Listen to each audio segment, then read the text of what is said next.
कर्पूरगौरं करुणावतारं संसारसारं भुजगेन्द्रहारं सदा वसन्तं हृदयारविन्दे भवं भवानी सहितं नमामि भवं भवानी सहितं नमामि।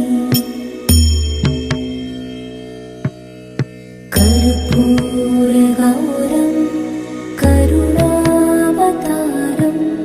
संसारसारं